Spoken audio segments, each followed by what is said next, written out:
বাচ্চা কিংবা বড় সবারই কিন্তু এই ডোনাটটা খুবই পছন্দ করি। তো এই ডোনাটের রেসিপিটাই আজকে সবার সাথে শেয়ার করার জন্য চলে এসেছি। আর আমার ডোনাটগুলো কত সুন্দর সফট হয়েছে আর উপরটা কিন্তু ক্রিস্পি হয়েছে।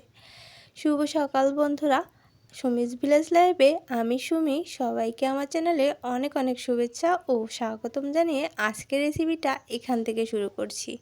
প্রথমেই আমি একটা কাপ দিয়ে 1 কাপ ময়দা নিয়ে নিয়েছি। সেখানে কিছুটা লবণ দিয়ে দিয়েছি আর দিয়ে দেব চিনি। মিষ্টিটা কিন্তু নিজের পরিমাপ হিসেবেই দিতে হবে, মানে যে যেমন মিষ্টি পছন্দ করে সেভাবেই দিতে হবে। বাচ্চাদের জন্য হলে মিষ্টিটা কিন্তু একটু বেশিই দরকার হয়। আর এখানে 2 চামচ তেল, সয়াবিন তেল কিন্তু দিয়ে দিলাম। আমি কিন্তু সব এই চামচের মাপে নিয়ে নিয়েছি। আর 1 চামচ কিন্তু দিয়ে দেব ইস্ট।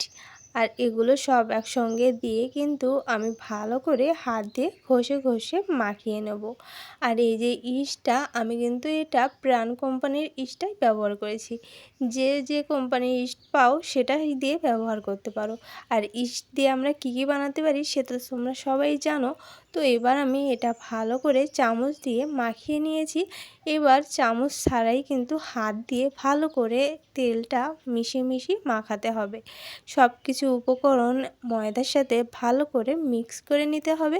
ঠিক আমি যেভাবে হাত দিয়ে মাখিয়ে নিচ্ছি ঠিক এইভাবেই কিন্তু মাখিয়ে নিতে হবে, কারণ চামচ দিয়ে মাখালে সব উপকরণ কিন্তু ভালো করে মেশানো যায় না। সেজন্য এভাবেই কিন্তু মিশিয়ে নিতে হবে। আর হাত দিয়ে মেশালে সব কিছু কিন্তু ভালো করে মেশানো যায়। আর এবার এখানে কিন্তু আমি উষ্ণ গরম দুধ গুলে নিয়েছিলাম। আর সেটা অল্প অল্প করে দিয়ে ওই একটা ডো মতো বানিয়ে নিতে হবে। দুধটা কিন্তু কোনো মাপ বলা যাচ্ছে না, কারণ দুধটা যতটুকু পরিমাণ লাগবে ঠিক ততটুকুই ব্যবহার করতে হবে। তবে ডোটা কিন্তু নরম হবে, সেভাবেই কিন্তু ডোটা করার জন্য দুধটা ব্যবহার করতে হবে। অল্প অল্প করে দুধ নিতে হবে। আর এভাবেই কিন্তু বারবার হাত দিয়ে মাখিয়ে নিতে হবে। দেখতে পাচ্ছ আমি কিভাবে মাখিয়ে নিচ্ছি। ঠিক এইভাবেই করে এমন একটা চিটি চিটি ডোটা তৈরি করে নিতে হবে, মানে একটা চিটচিটে একটা ডো হবে। এটা কিন্তু আঠালো হবে, হাতের গায়ে এঁটে আসবে। এই পর্যায়ে কিন্তু এখানে কিছুটা সয়াবিন তেল অ্যাড করে দিতে হবে। মোটমাট এখানে সয়াবিন তেলটা দিয়ে ভালো করে ওইটা ময়ান করে নিতে হবে। চাইলে যদি বাটার থাকে তো বাটার দিয়েও কিন্তু এই কাজটা করা যেতে পারে। তো আমার কাছে বাটার ছিল না, সেজন্য আমি সয়াবিন তেল দিয়ে ভালো করে এমন একটা সফট ডো তৈরি করে নিয়েছি। এবার এটাকে আমি প্রায় আধা ঘন্টার মতোই রেস্টে রেখে দেবো, কারণ এর ভিতরে যে ইস্ট দেওয়া আছে আর ইস্টটা সেট হওয়ার জন্য কিন্তু আমি আধা ঘন্টার মতো রেখে দিয়েছিলাম। আর এবার দেখো ভিতরটা ফুলে গিয়েছে। আমি এবার হাত দিয়ে ভিতরের ফাঁপাটা বের করে দিয়ে আবার একটু হাত দিয়ে ভালো করে মথে নেব। তবে সাবধানে, কারণ এর ভিতরে যে লাঞ্চগুলো আছে সেগুলো কিন্তু ফেটে গেলে তখন কিন্তু এই ডোনাটটা ভালো ফুলবে না। সেজন্য আলতোভাবে কিন্তু এভাবে একটু নিয়ে তারপর ভালো করে লম্বা মতো করে নিয়ে ছুরি দিয়ে হোক বা হাত দিয়ে হোক যে কোনো একটা শেপে কিন্তু ডোগুলো তৈরি করতে হবে। আর এই যে দেখো আমি একটা প্লেটে তুলে নিয়েছি, কারণ গামলায় রেখে লম্বা করে একটা ডো তৈরি করা যায় না। তাই আমি থালায় নিয়ে একটু লম্বা মতো করে নিচ্ছি শেপটা, তারপরে ছুরি দিয়ে কেটে নিলে সুবিধা হয়। আর এইভাবে দেখো আমি লম্বা মতো করে নিয়েছি। আর এখানে একটা ছুরি দিয়ে কিন্তু আমি কেটে একটা ডো বের করে তোমাদের দেখিয়ে নেব।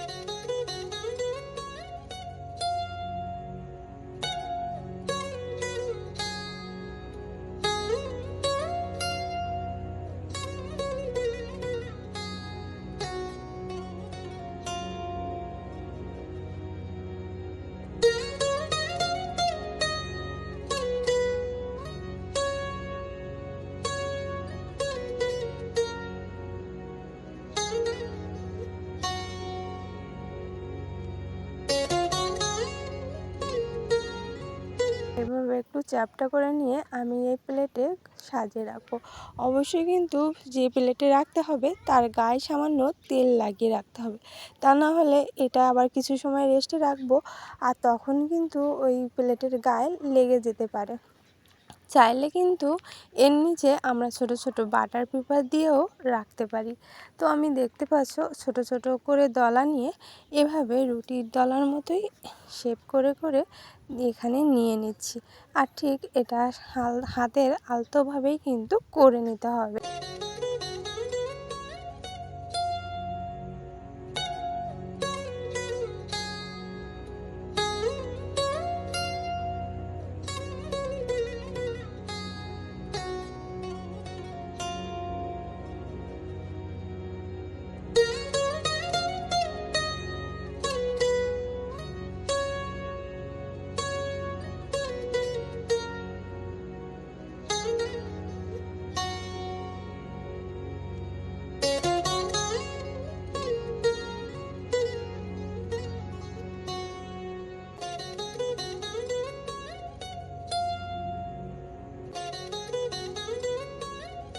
এবার কিন্তু আমার সবগুলো ডো তৈরি করা হয়ে গেছে।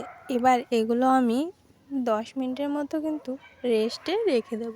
আর দেখতেই পাচ্ছ কত সুন্দর গোল করে আমি একদম রুটির ডোর মতো শেপ করে নিয়েছি। এটা আমি 10 মিনিটের মতো রেস্টে রেখে দেব। 10 মিনিট পর কিন্তু এটা আর একটু ফুলে যাবে।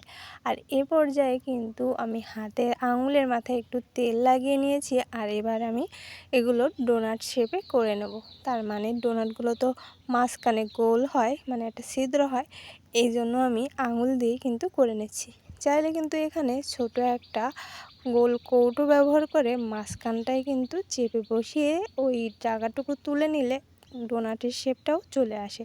তো আমি শর্টকাটে এভাবে আঙুল দিয়েই কিন্তু ডোনাটগুলো তৈরি করে নিয়েছি। তোমরা যে যার পছন্দ মতো এটা করে নিতে পারো। এবার আমি কিছুটা তেল গরম করে নেব। অবশ্যই সাদা তেলে এগুলো ভাজতে হবে। তো এগুলো কিন্তু অতিরিক্ত গরম তেলে দেওয়া যাবে না। তেলটা সামান্য গরম হলেই কিন্তু ডোনাটগুলো দিয়ে দিতে হবে। আর জালটা কিন্তু নর্মাল রেখেই ভাজতে হবে, কারণ অতিরিক্ত জাল দিলে উপরগুলো পুড়ে যাবে আর ভেতর কিন্তু কাঁচাই থেকে যাবে।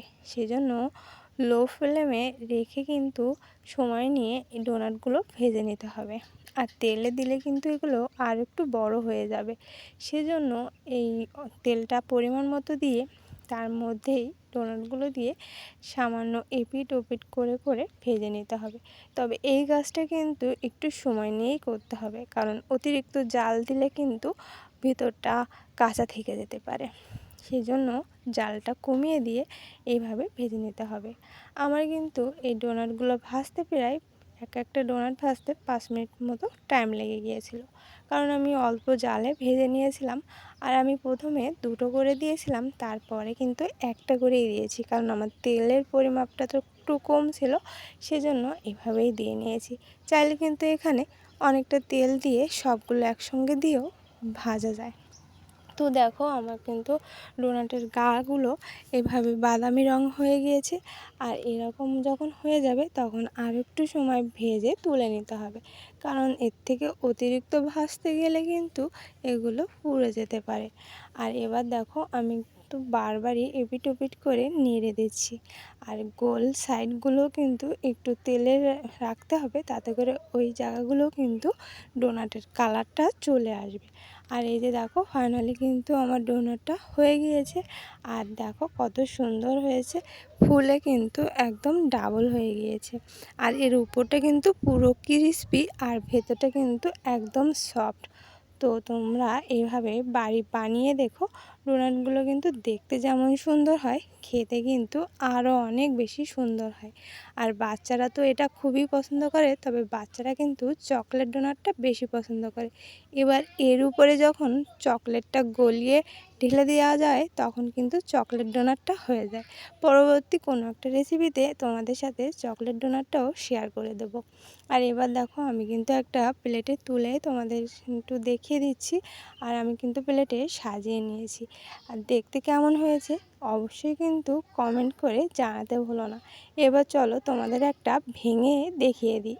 এর উপরটা দেখো কতটা ক্রিস্পি হয়েছে আর ভিতরটা পুরো কিন্তু সফট হয়েছে, কারণ এটা ইস্ট দেওয়া রয়েছে। আর ইস্ট কিন্তু ভিতর থেকেই মোলায়েম একটা পাউরুটি শেপ তুলে আসে। তো তো যে দেখতে পাচ্ছ আমি তোমাদের একটু ভেঙে দেখাচ্ছি, একদম সফট আর ভিতরে নরম আর বাইরে ক্রিসপি, মানে মিষ্টিটাও ঠিকঠাক মতো ছিল। সব মিলিয়ে খুব সুন্দর কিন্তু হয়েছিল ডোনাটগুলো, খেতেও খুব ভালো লেগেছিল। আর আমার মেয়ে তো খুবই পছন্দ করে, তো ওর জন্যেই কিন্তু এইগুলো আমার বানানো লাগলো, কারণ ও অনেক দিন থেকেই এই ডোনাট খাওয়ার কথা বলছিল। তো যাই হোক, কেমন লাগলো রেসিপিটা কমেন্টে জানাতে ভুলো না।